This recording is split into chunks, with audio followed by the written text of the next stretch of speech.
manuscritos hebreos, Nehemías y Esdras aparecen como un solo libro.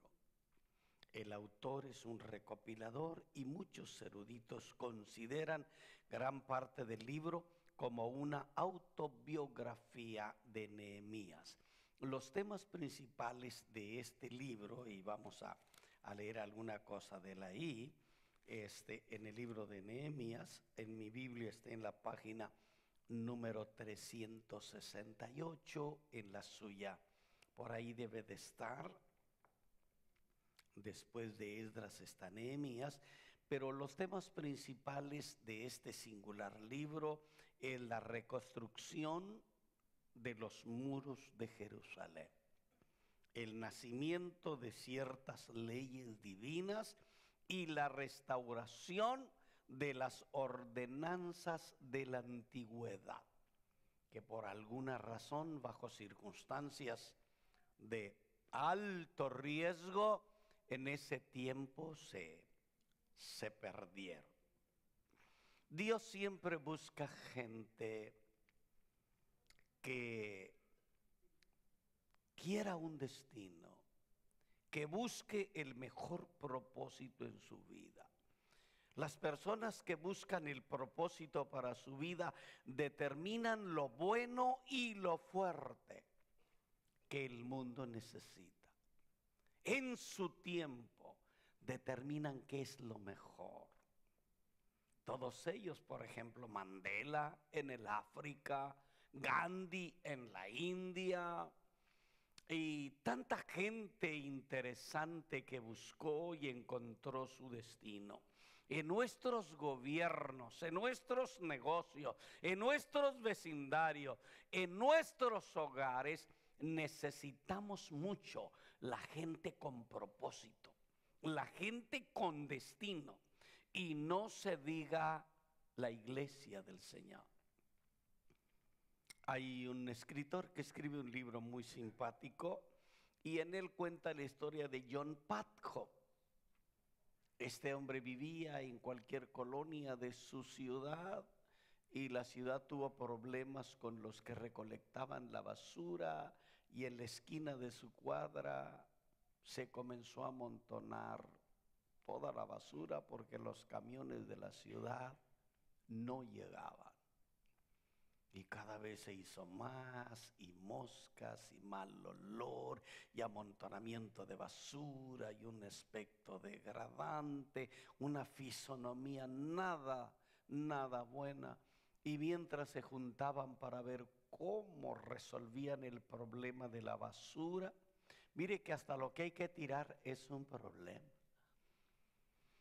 Y mientras él estaba ahí con alguna otra gente buscando soluciones, en la noche se iba a dormir y decía, un pensamiento me inquietaba y decía, no puede ser, si yo trabajo en la contaduría, yo trabajo en la oficina, yo trabajo de máquinas especiales, no creo que me vea bien juntando basura.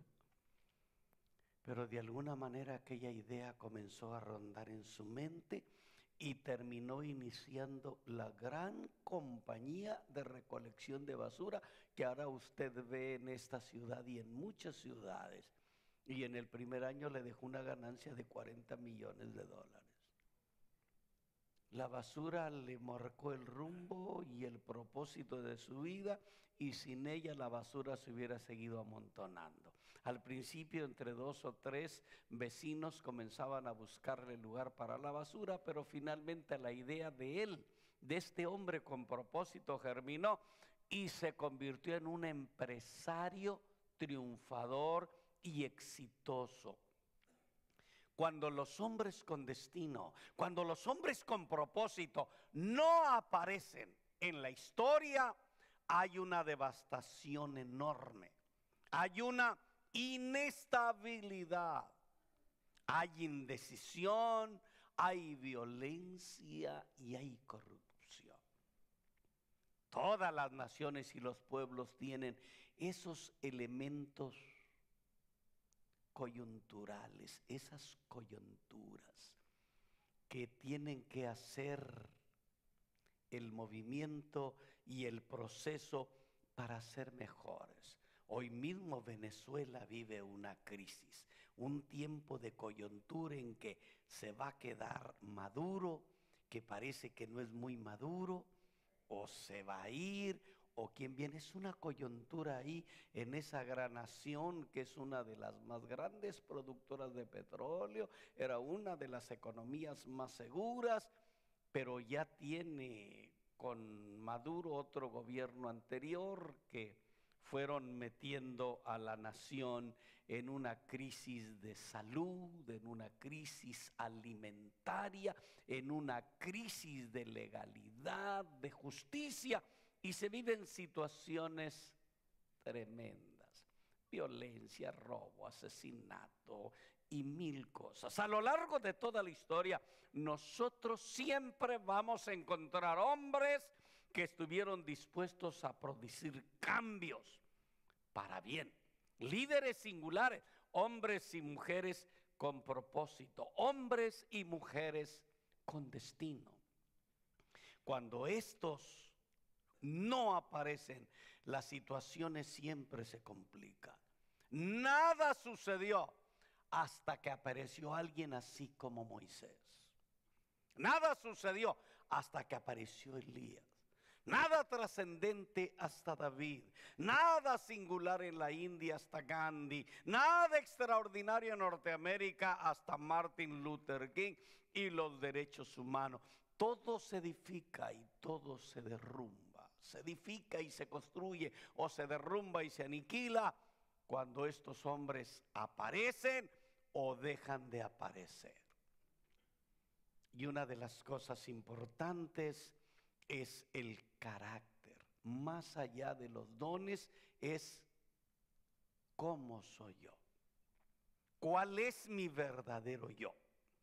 Podemos ver nosotros un gran número de personas y líderes importantes que suben mucho, hasta llegan a ser estrellas, pero no duran mucho. Algunos de ellos con grandes defectos de carácter. Su encanto personal pronto se acaba y aquella esperanza que había en ellos se derrumba. El fundamento de los grandes hombres, el fundamento de los hombres de carácter, de triunfo y de éxito, es el carácter de ellos. Se requiere carácter y credibilidad. La reputación que uno tiene es lo que la gente dice que somos. El carácter es lo que realmente somos. La reputación es apariencia y tiene ciertas singularidades, pero realmente el carácter es lo que realmente somos. Es lo que define el tipo de personalidad específica que nosotros tenemos. Y todos tenemos alguna de ellas. Todos somos o B, o somos I, o somos S, o somos C, o llámese de otra manera. Todos de alguna manera somos coléricos, o somos sanguíneos, o somos melancólicos, o somos flemáticos. Y eso en alguna otra combinación de las 16 combinaciones que hay en cuanto a carácter y personalidad. Cada uno de ellos es único. Pablo era único. Pedro era único. Moisés era único. Abraham era único. Y yo soy único. Y usted es único. No hay manera de duplicarnos. Nuestros hijos pueden tener mucho parecido a nosotros, muchas similitudes, muchas afinidades, pero finalmente va a haber algunas diferencias porque todos somos distintos. Cada uno, llámese Pablo, Pedro, Moisés, Abraham, llámese Nehemías, Esdras, Elías, Eliseo, etcétera. Cada uno de ellos era único y totalmente distinto. El éxito de las personas en la vida y en el ministerio es cuestión de personalidad. Y Nehemías era un hombre común y corriente que hizo cosas extraordinarias para Dios porque que tenía carácter. Tenía carácter. La Biblia habla de esos personajes y dice que nosotros recordemos los que nos han guiado y nos hablaron la palabra de Dios. Tienen un estilo digno de considerar. La Biblia dice considerar cuál haya sido su conducta, cómo hayan sido ellos e imitarlo. Tienen una gran fe que corre en sus venas y que los hace especiales. ¿Cuál es el trasfondo de la historia? Nehemías capítulo 1. Dice que era hijo de Acalías y que vivía en Susa, que era la capital del imperio persa. Y el imperio persa fue el segundo imperio en sucesión. Primero fueron los babilonios, los caldeos, que realmente desolaron Jerusalén y desolaron también la tierra santa, la sumieron en angustia, quemaron los muros, quemaron las puertas, hicieron 20,000 cosas. Dice la Biblia que él vivía en Susa, que era la capital del imperio persa. Y en el mes de Quileo, en el año 20, dice, estando yo en Susa, capital del reino, que vino uno de sus sobrinos o sus primos, Hanani o Hanani, uno de mis hermanos, con algunos varones de Judá, y les pregunté por los judíos que habían escapado y que habían quedado de la cautividad. Y me dijeron, el remanente que quedó allá en la provincia están en gran mal. Como la gente de Venezuela que vive acá y sabe del dolor, del desabasto de medicinas, de alimentos, la crisis civil, casi viven una guerra civil ahí, y se preocupan especialmente si tienen seres queridos allá. A Nehemías le dicen la gente que quedó allá, Nehemías está en gran mal y en gran afrenta. Los muros fueron derribados, no hay seguridad y sus puertas fueron quemadas a fuego. La ciudad de Jerusalén es el trasfondo de esta historia, que fue tomada por los caldeos en el año 586. Los judíos vivían ahí y fueron conquistados por los babilonios, y muchos fueron deportados a Babilonia, lo que hoy es Irak, y debían de estar en cautiverio de acuerdo a la profecía de Dios por 70 años.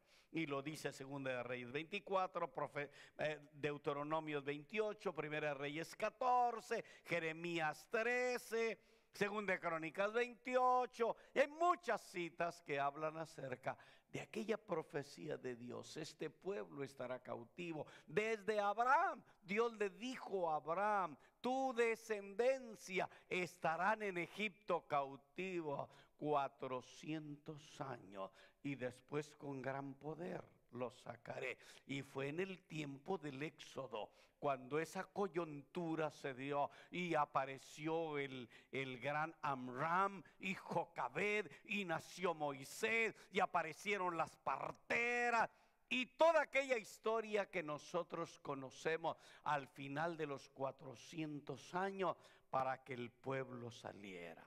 En el año 537 Persia le permite regresar a un grupo pequeño.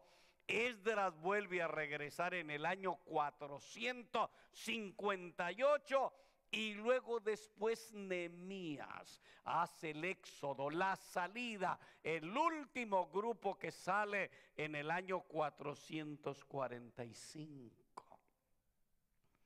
En esos tiempos las ciudades estaban protegidas por muros, y Nehemías entra en la escena de la historia cuando no había muros. Los habitantes estaban indefensos, no tenían protección ninguna, eran vulnerables a todo ataque y provocación de todos los pueblos cananeos. Y él dice, estando yo en Susa. Dios siempre tiene, hermano, Siempre tiene la manera de poner a la gente que él necesita en la posición necesaria y en el tiempo preciso. Tenía a Nehemías en el palacio, lo tenía como copero. Cuando lo tenía que usar, Nehemías abrió su corazón y sacó su carácter y dijo: mi destino está a 1600 kilómetros de distancia de donde estoy. Mi destino es reconstruir los muros. Mi destino es ayudar a mi pueblo. Y se determinó a salir, le contó al rey y usted conoce la historia. ¿Por qué Dios escogió a Nehemías, el copero de un Dios pagano? Varias cosas le comento en este aspecto y confío de no ser muy largo. ¿Por qué Dios usa a Nehemías? ¿Por qué Dios usa a Moisés? ¿Por qué Dios usa a Elías? ¿Por qué Dios usa a David? Dios siempre está buscando el corazón de la gente. ¿Cómo está su corazón para las encomiendas divinas? ¿Cómo está su corazón para los proyectos de Dios? No los suyos. Todos nosotros tenemos proyectos, pero Dios tiene los de Él. Y los de Él son superiores a los de nosotros. Y los de Él son mejores que los de nosotros. Y los de Él son proyectos redentores, benéficos, salvíficos. Imagínese sin Moisés. Imagínese sin Nehemías, imagínese sin Saulo de Tarso, imagínese sin Jonathan Edwards, imagínese sin David Livingstone en África, imagínese sin Hudson Taylor allá en la China, imagínese usted toda esta historia grandiosa. Dios siempre tiene las personas que Él necesita en los puestos importantes. Y por eso Nehemías estaba ahí, porque él tenía un corazón sensible. Nehemías era sensible a las necesidades que le rodeaban. Dios vio el corazón de Nehemías y lo que halló en el corazón de Nehemías, a Dios le alegró. Era el hombre que le importaba mucho lo que sucedía alrededor. Cuando Dios vio el corazón de David, le fascinó. Quedó encantado. Dijo: ese hombre es según mi corazón. Y al profeta Samuel le dijo: ve a Belén y ve a casa de Isaí, y de uno de sus hijos yo me he provisto por rey. Y deja de llorar a Saúl. Saúl no llenó las expectativas. Saúl perdió la orientación de su llamado. Saúl equivocó el camino, se tornó obsesivo, engreído, orgulloso, abandonó su puesto para perseguir a David. David es el hombre que yo necesito, el hombre según el corazón de Dios. La gente que tiene propósito y la gente que tiene destino son sensibles. Y este es el primer gran principio para los líderes que Dios usa. Bob Pierce, que fue el fundador de World Vision, decía: quiero que mi corazón se quebrante ante las mismas cosas que se quebranta el corazón de Dios. Quiero que mi corazón se quebrante ante las mismas cosas que se quebranta el corazón de Dios. Nehemías era un hombre con mucha sensibilidad. Nehemías era un hombre digno de confianza. Era un hombre de buena reputación. Artajerjes le había encomendado la seguridad personal. Eso significa el grado de confianza que tenía este hombre. Y Dios usa personas que sean dignas de confianza, que sean seguras y que sean fieles. Dios, el Señor Jesucristo, dijo algún día: si en las encomiendas y en las cosas propias eres infiel, ¿quién te confiará lo demás? Si en lo poco no eres fiel, ¿quién te puede confiar lo mucho? si sueñas con una Walmart, pero echas a perder una pequeña gasolinera o una pequeña tienda de mercado, ¿quién te confiará lo demás? Nehemías era un hombre digno de confianza y eso es extraordinario. Lucas presenta 4 formas en que Dios pone a prueba nuestra fidelidad. Primero, ¿cómo servimos a Dios? Bajo el ministerio de otro líder. ¿Qué hago bajo la dirección de otro líder? ¿Qué hacía Nehemías bajo Artajerjes, bajo el rey de Persia, bajo el mandato de aquel hombre que no era cristiano ni tenía temor de Dios?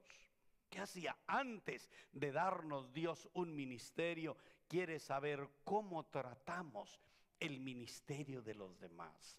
¿Cómo tratamos la vida de los demás?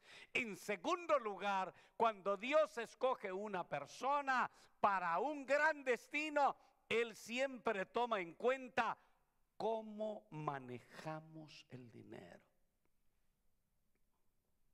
¿Qué pensamos de Él? ¿Lo tenemos como siervo o lo tenemos como patrón? El dinero me debe servir a mí, no yo al dinero. El dinero es un mal amo, es tirano, es obsesivo, es cruel. La Biblia no dice que sea malo, pero cuando se convierte en el Señor de nuestra vida y gobierna nuestras acciones y todo tiene que ver con ello, la Biblia dice: el amor al dinero es la raíz de todos los males. La Biblia enseña que nuestro estilo respecto al dinero determina lo mucho que Dios nos puede dar o lo mucho que nos puede quitar. Y en tercer lugar, cuando Dios piensa y dice Lucas en una persona que Él quiere usar para algún gran destino, Él necesita saber a quién le puede confiar los verdaderos tesoros. Nuestra lealtad no puede servir a dos señores. Servimos a uno o a otro. Mateo 6 dice: no podéis servir a Dios o a las riquezas, porque amarás a uno y aborrecerás al otro. Nehemías era un hombre confiable, era un hombre seguro, era un hombre fiel. El rey lo tenía como copero y era un trabajo de altos vuelos. Él era parte de la aristocracia de Persia. Su trabajo era en el palacio con el hombre más importante de todo el imperio. Y tan delicado que tenía que tomar primero de la copa del rey y luego entregársela por si podían ponerle veneno. Nehemías era un hombre también dispuesto. El capítulo 2 dice la Biblia que cuando el rey platicó con él y después de 4 meses de preocupación por Jerusalén, por su gente, por el remanente, por los muros, por la ciudad y por todos los devoradores cananeos que habían hecho hasta de los cuartos, de los recintos del santuario, sus habitaciones para todas sus maldades, se habían posesionado hasta de los lugares santos, Sanbalat y todos aquellos cananeos. Él tenía una gran preocupación por 4 meses, una gran ansiedad, un insomnio constante, orando y ayunando. Era un hombre dispuesto para lo que Dios quisiera hacer. Cuando se necesitaba un líder, Nehemías dijo: yo me ofrezco, aquí estoy, envíame a mí. ¿Por qué está triste tu corazón? ¿Por qué tu semblante está demudado? ¿Qué cosa te preocupa? ¿Qué hay en ti? ¿Por qué estás así? Y dice la Biblia que le dijo: mi preocupación está muy lejos de aquí, oh rey. una distancia de 2 meses, al lomo de camello, le llegaría a llegar hasta Jerusalén. Le habría sido más fácil quedarse ahí. No era constructor, no tenía habilidades para ello, pero tenía una gran disposición. Y cuando el rey le dijo: ¿y qué quieres hacer? ¿Qué necesitas? ¿Qué te sucede? ¿Qué pides tú? El rey le dijo: ¿qué cosa pides? En el capítulo 2, verso 4. ¿Qué cosa pides? Y él dijo: si le place al rey y tu siervo ha hallado gracia delante de ti, envíame a Judá, la ciudad de los sepulcros de mis padres, para que yo la reedifique. Nadie le está dando una tarea tan descomunal, una tarea tan inmensa. Nadie se la está dando, pero él tiene una gran disposición ante la necesidad del pueblo de Dios, que él está dispuesto a asumir todos los riesgos, correr un camino larguísimo con peligros del desierto, de ríos, de asaltantes, de 1000 cosas. Tiene que pedirle cartas al rey, tiene que pedirle 1000 cosas, y el rey generosamente lo hace, porque encuentra en Nehemías un hombre que vale lo que pesa. Ese sí valía lo que pesa. Hay algunos que pesamos mucho, pero no sé si valemos los kilos que pesamos, ¿verdad? Pero Nehemías era el hombre que valía lo que pesaba. 3 cosas importantes distinguen a los grandes líderes. Número 1, credibilidad. ¿Quién cree en mí? ¿Quién cree en usted? ¿Quién cree en nosotros? No le fallamos a la gente, no hacemos lo que nos da la gana, no torcemos las leyes, no hacemos injusticia. Dios quiere encontrar en nosotros credibilidad, digno de confianza. Dios tenía entre los 12, 1, 2 que eran muy inestables, y otros 2 que eran muy volcánicos y muy rabiosos. Llámese Santiago y Juan, que la Biblia le llama los hijos del trueno. Algún día que pasan por una ciudad y se encuentran a un predicador ahí que ellos no conocían y que anda hablando en el nombre del Señor Jesús, se enojan y van y le dicen: Señor, encontramos un tipo ahí que nadie lo conoce, pero anda predicando en tu nombre y se lo prohibimos. Dijo: Señor, ¿y ustedes quién los puso por mandamás, verdad? ¿Qué tienen que andar? El que no es contra mí, conmigo es. Y después unas ciudades que no les cayeron bien, y dijo: ¿no quieres, Señor, que oremos para que el Padre mande fuego sobre esas ciudades? Betsaida y Corazín ni debieran de existir. Y el Señor los ve así con ojos de sorpresa, como diciendo interiormente: bueno, ¿estos cuándo se compondrán?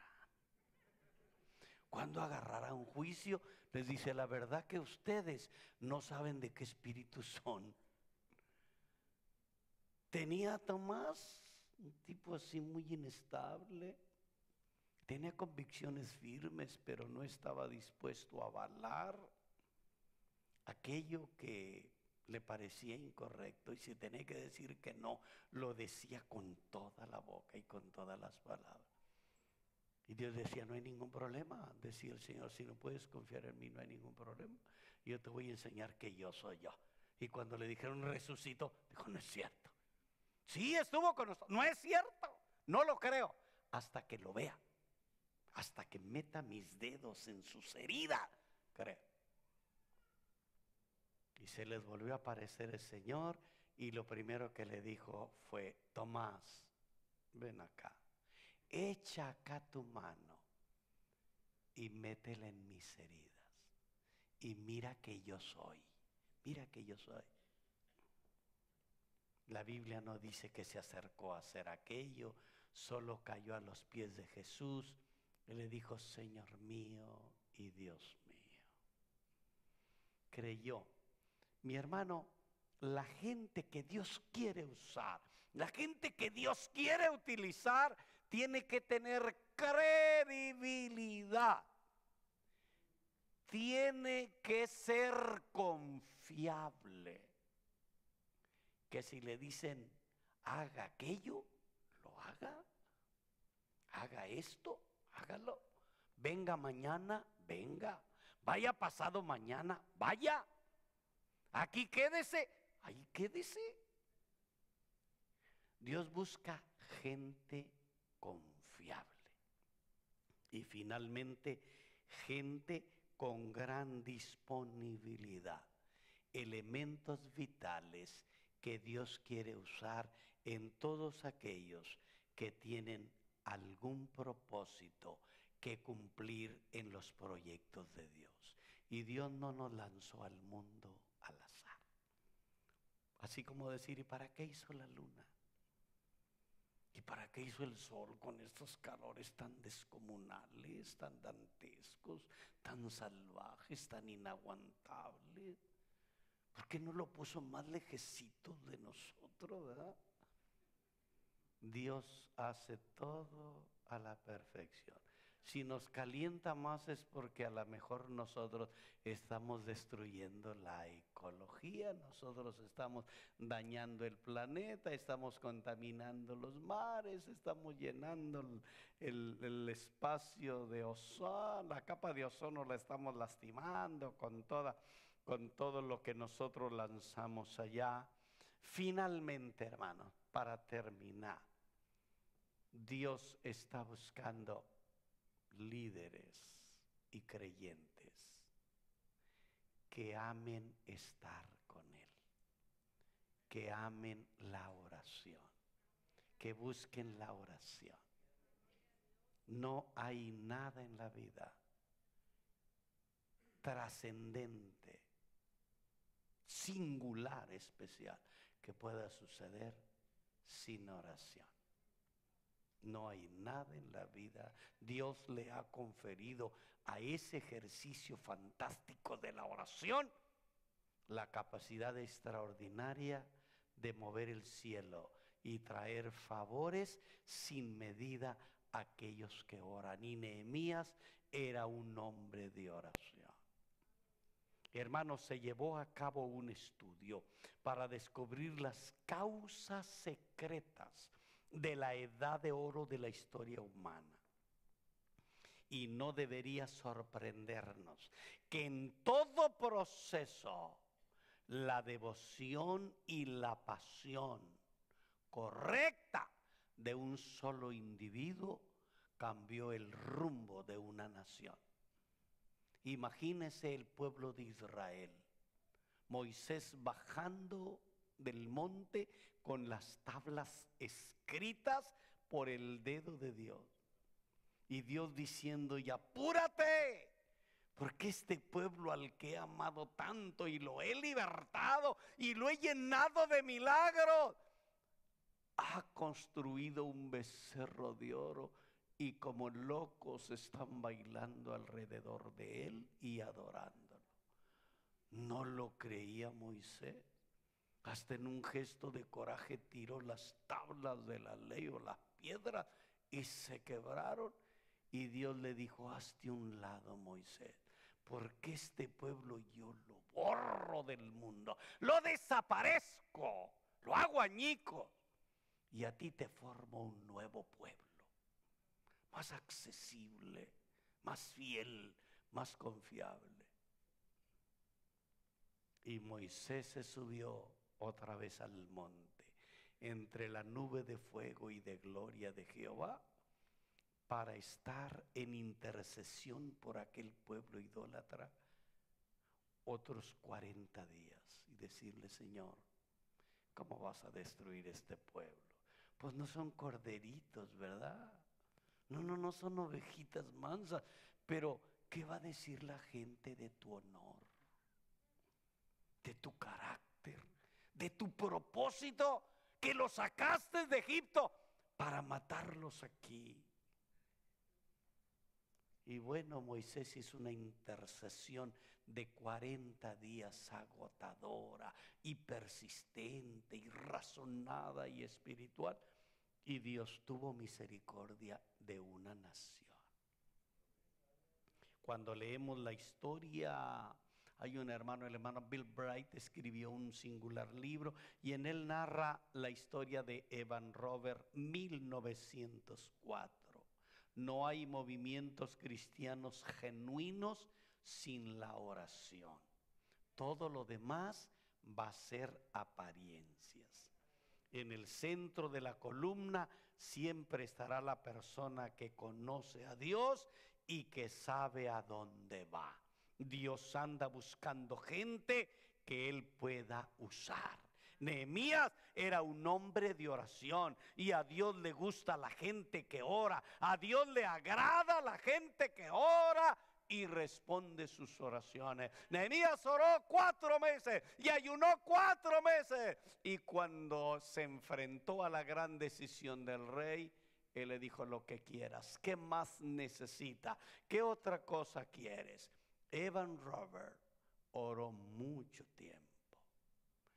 Allá, 40 metros de profundidad, 60 metros de profundidad, en las minas de carbón allá en el país de Gales.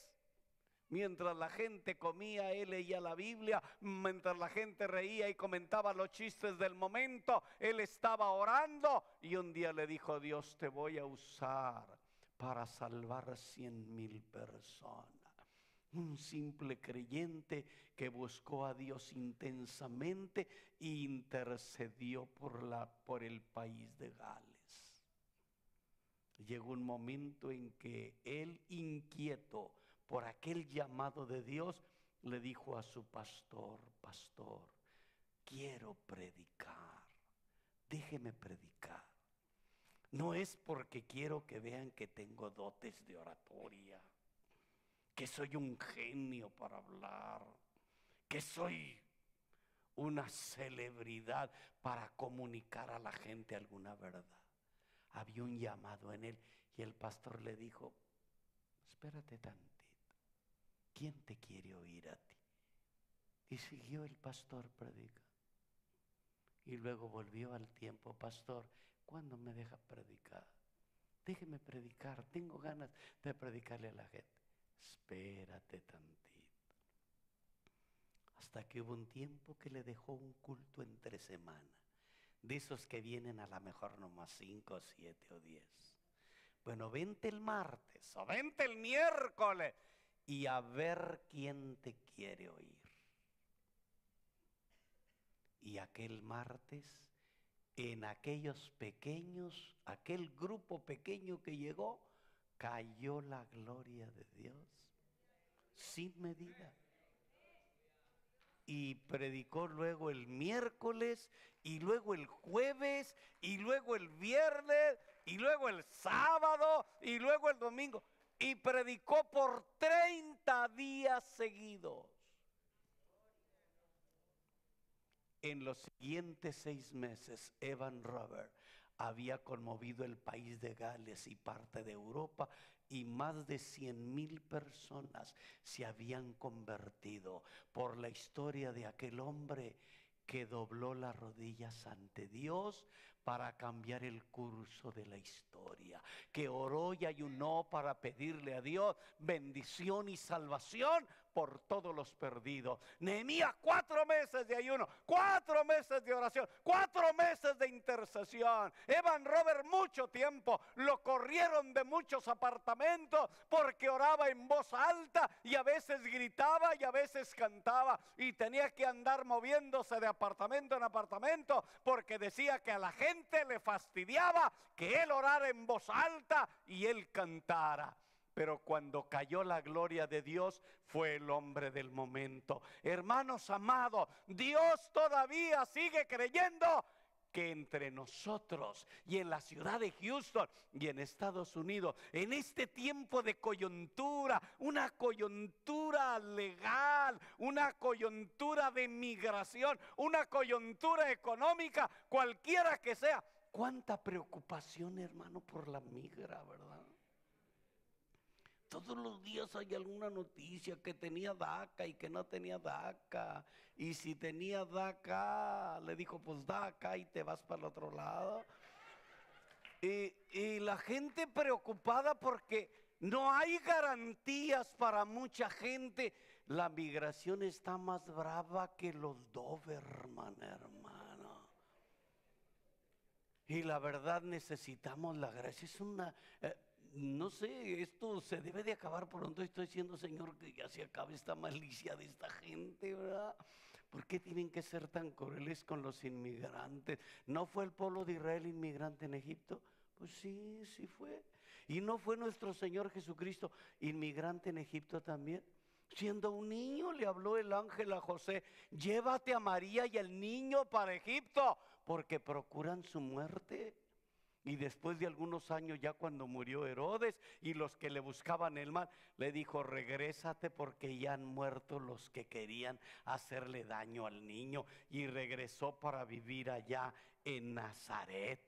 Mi hermano, Jesús fue inmigrante y yo soy inmigrante. Y el 20, el 30, 50, 70, 90 que estamos aquí somos inmigrantes. Dios ama a los inmigrantes, hermano, y se interesa por ellos y los quiere ayudar y los quiere bendecir. Pero quiere que dentro del marco de las coyunturas humanas nuestras,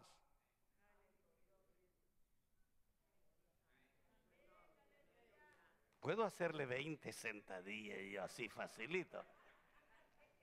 Pero no es por hacer ejercicio, es por doblar la rodilla ante aquel que ha dicho: clama a mí y yo te responderé. Y te enseñaré cosas grandes y difíciles que tú no sabes. No sé si usted ora, pero yo oro mucho. Y los pastores oramos mucho. Hace 2, 3 días me habló una abogada, amiga mía aquí, Damaris, para decirme: pastor, cuando quiera, yo tengo un grupo de abogados y notarios, podemos tener un taller en su iglesia, preparar la gente, quiera Dios que no suceda nada con su gente. Pero muchos pastores están preocupados porque de repente alguien se va porque lo agarró la migra o Donald Trump o quien sea, hermano. Y la verdad, ¿qué tanto oramos porque Dios cambie las circunstancias? No me conteste, nomás piense, ¿qué tanto oramos? Esta semana que terminó anoche, ¿qué tanto oramos? Vamos a decir 10 minutos en toda la semana, de lunes a sábado, diciéndole: Señor, protege nuestro pueblo, protege nuestra gente, bendice nuestra gente, líbrala. Hay hasta hombres civiles que se están presentando con argucias y con trampas para decirle: Señor, nosotros venimos a ayudar su situación migratoria, nosotros podemos ayudarle y darle garantía. ¿Cómo se llama? ¿Tiene papeles o no tiene? No, no tengo. Bueno, venga para acá. Y se lo entregan directo a los agentes de migración. Son cosas que están pasando en muchos lugares y hay temor. ¿Usted cree que los padres que han vivido ya 20 años o 25 o 30, que tienen niños pequeños y familia y esposa, quieren abandonarlos, hermano? ¿Usted cree que las mujeres se quieren quedar solas? Algunos les dicen: por favor, vaya buscando un pariente, un amigo o amiga que sea ciudadano, a quien le pueda usted dejar sus hijos en caso de emergencia. ¿Quién los quiere dejar, hermano? Aunque haya inseguridad por allá, pues ¿a quién se los dejo? ¿Quién mejor que yo para cuidar los míos, verdad? ¿Quién mejor que usted para cuidar los suyos? Pero si nos disponemos, hermanos, a decirle: Señor, como hiciste con Nehemías, ayúdame a mí.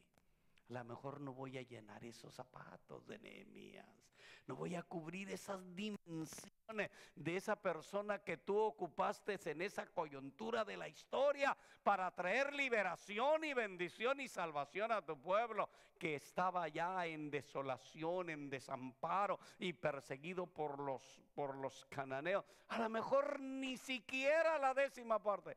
pero quiero poner un granito de arena, Señor. ¿Verdad que podemos hacerlo, hermano? Póngase de pie. Alguien se encontró un día a un hombre que andaba a la orilla, en la playa, a la orilla del mar, y andaba juntando estrellitas de mar y caballitos que los traían las olas y los dejaban en la arena, y los agarraba y los volvía a aventar al mar, y los dijo: hey, ¿a poco crees que vas a acabarte todos los que deja el mar aquí? ¿Cuándo? Dijo: no, lo más seguro es que no los voy a acabar, pero estos que he agarrado y he devuelto al mar, esos vuelven a seguir viviendo. No acabaré todo, pero puedo poner un granito de arena en el proyecto de Dios para ser parte de su plan de vida. Yo quisiera, hermanos, antes de irnos a casa y despedirnos, que usted y yo pudiéramos tener unos 10 minutos. ¿Es mucho, hermano? ¿No? 10 minutos de intercesión. Que usted diga: Señor, por nuestro pueblo, por nuestra gente, por nuestra iglesia. En algunas áreas como California, Arizona, en otros lugares están más bravos los de migración. Pero no crea que aquí están mansitos, hermano. No, no. Vamos a orar. ¿Cuántos de ustedes podrían venir, hermano? Y en un gesto de disposición: Señor, quiero dejar aquí en el altar, aquí en tu presencia, mi ruego, Señor, por tu pueblo. Mi ruego, Señor, por la gente. Mi ruego, Señor, por las necesidades. Créame, hermano, Dios va a estar feliz al encontrarlo a usted aquí en el altar orando. Señor, ten misericordia. Señor, ayúdanos. Hay gente que no puede regresar a su ciudad o a su país porque la violencia es dantesca, hermano. Regresan a alguien a Venezuela. ¿Qué va a hacer a Venezuela si está viviendo una crisis sin precedente? Regresan a alguien a Michoacán, regresan a alguien a alguno de esos lugares donde se viven a veces situaciones de alto riesgo. ¿Quién quiere volver allá y dejar sus hijos? Nadie. Vamos a orar, hermanos. Los hermanos van a adorar a Dios y van a cantar algo, pero por 10 minutos. Hermanos, cuenten los 10 minutos y a los 10 minutos dejan de cantar y ya sabemos que son 10 minutos. Vamos a orar, hermano. Usted cierre sus ojos o con los ojos abiertos, levante sus manos o tranquilo donde las tiene, pero vamos a interceder. Señor, ten misericordia. Señor, ayúdanos. Señor, guíanos, Señor. Te necesitamos mucho, Señor, en esta gran nación. ¿Cómo te necesitamos, Señor?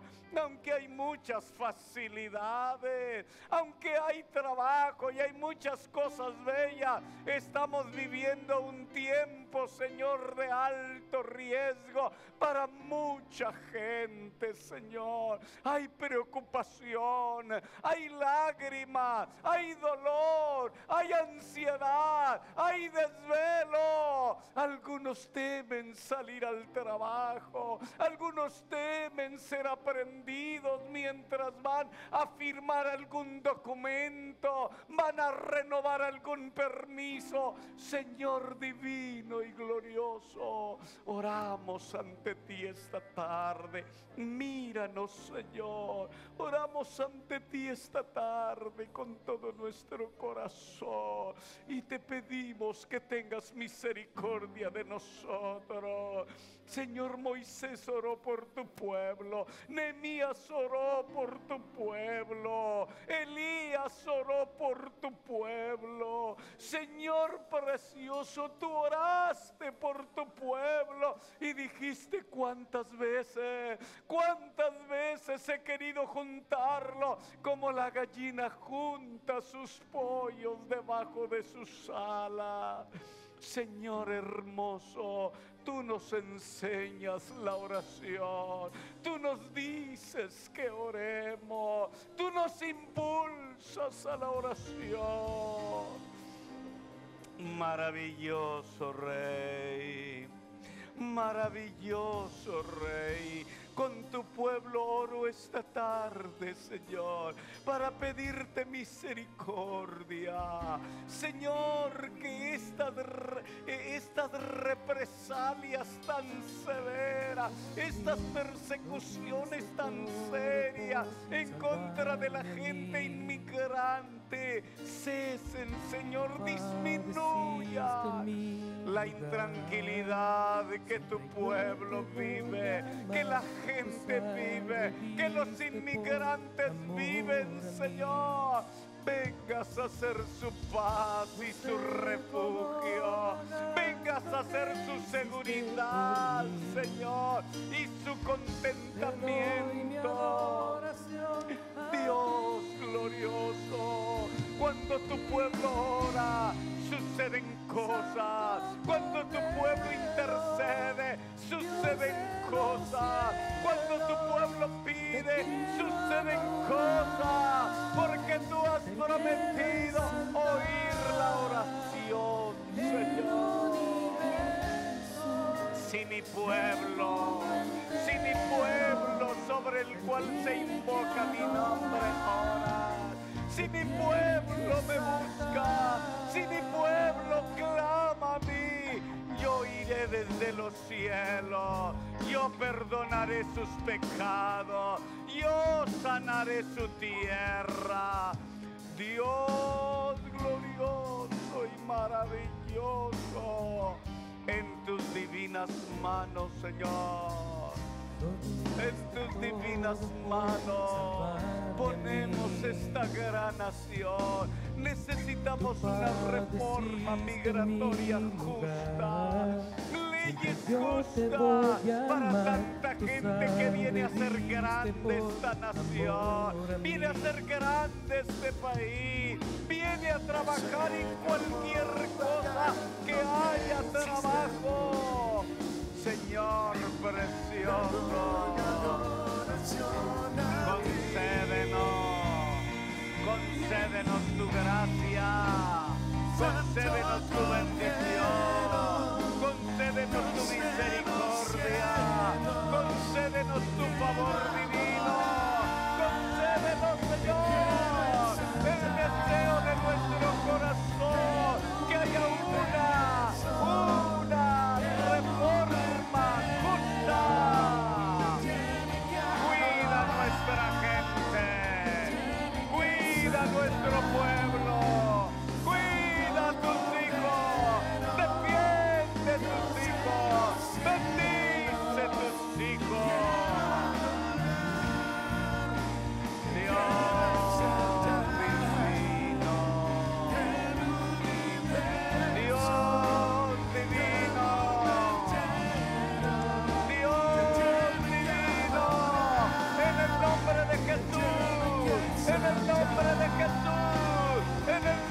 Jesús, escúchanos, Señor, y danos paz, danos tranquilidad, danos seguridad. Escóndenos en lo reservado de tu morada, escóndenos bajo el fuego de tu mano, escóndenos bajo el abrigo del Altísimo.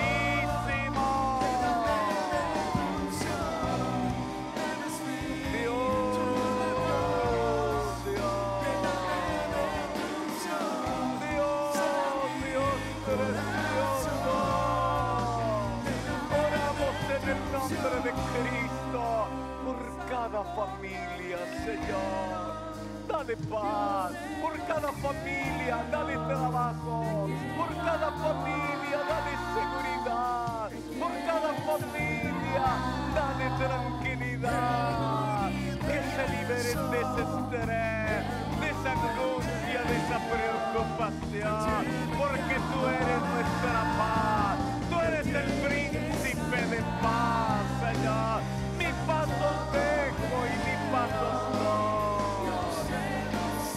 Dios divino, Dios divino, Dios divino. Oh, en el nombre de Jesús, en el nombre de Jesús.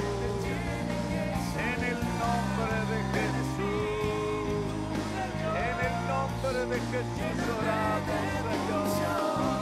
Protege esta nación, bendice esta nación, ayuda esta nación, guía a nuestros gobernantes, guía a las personas en eminencia, toca el corazón de las personas que están en el poder y en el gobierno. Cristo poderoso, bendice la gente que está en eminencia y en poder, Señor. Dales un corazón amante, un corazón comprensivo, un corazón justo, que puedan legislar a favor de tanta gente linda que hace grande esta nación y este país. Dios hermoso, nuestros seres queridos, nuestros hermanos, nuestros amigos, nuestros pastores, nuestros consiervos, Señor. Aleluya, aleluya, Dios. Ponemos en tus manos como Nehemías esta gran nación. Una nación cristiana, una nación con fundamentos bíblicos, una nación, Señor, democrática, que necesita de ti ahora, igual Venezuela, Honduras, El Salvador. Dios hermoso, Dios